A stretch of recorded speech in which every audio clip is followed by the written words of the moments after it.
Now, due to the nature of these videos, there's always much more that I could say, right? But I have to leave out to keep these videos brief. And last week's video, what does the Bible really say about faith, was no exception. And I think of, in particular, of when I was speaking about the Apostle Paul when he wrote, "We live by faith and not by sight." And the context of that was that the reason why Paul was able to endure what he endured, all the pain, sufferings, and persecutions, was his faith, his belief that in the next life he would be rewarded for all of that. And so in this video, I want to continue along a similar vein of thought, however, perhaps with a slight twist. So don't go away.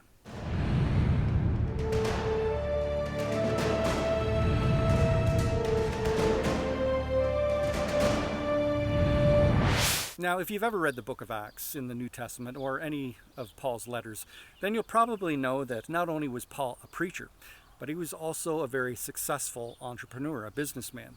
He manufactured and sold tents. Now, of course, not the camping tents that we have today, but much larger tents.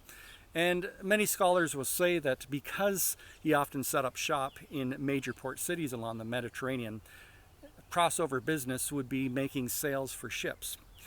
And we know that it was quite a lucrative business. Paul was able to finance his ministry team. His entire ministry was self-financed. He didn't have to ask for donations. So here's a thought. How many times do you think Paul was tempted, maybe after being beaten up again or thrown in jail for the sake of the gospel? But he thought, I'm getting older. I'm an old man. I've proved my worth. I've proved my faithfulness to the gospel. I planted church. I've endured so much. It's time now maybe to hand the reins of the ministry over to the younger men, to Timothy or Silas. Me, I'm just going to continue on the business and enjoy the profits. And maybe even buy a villa along the Mediterranean. I'm just going to enjoy the last few years of my life. After all, don't I deserve it? Well, we know that Paul never did that because we know he was martyred during the reign of the Emperor Nero. Now, here in the West, at least for now, we face no real persecution or hardships for the sake of the gospel, right? Although the way our culture is heading, all I can say is be prepared and be warned. But really what we face is materialism, right? We live in a materialistic culture where everything is about enjoying the moment. Eat, drink, and be merry, for tomorrow you die. And I'm reminded of what Jesus said in his famous Sermon on the Mount, that we are not to store up riches here on this earth, but rather store our riches up in heaven.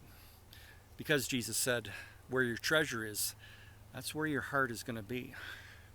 So question, how many of us really believe that? And when I say believe that, I'm not talking a mental acknowledgement. I'm not talking of an emotional response. I'm talking about how many of us really live that way. I'll leave that thought with you this week.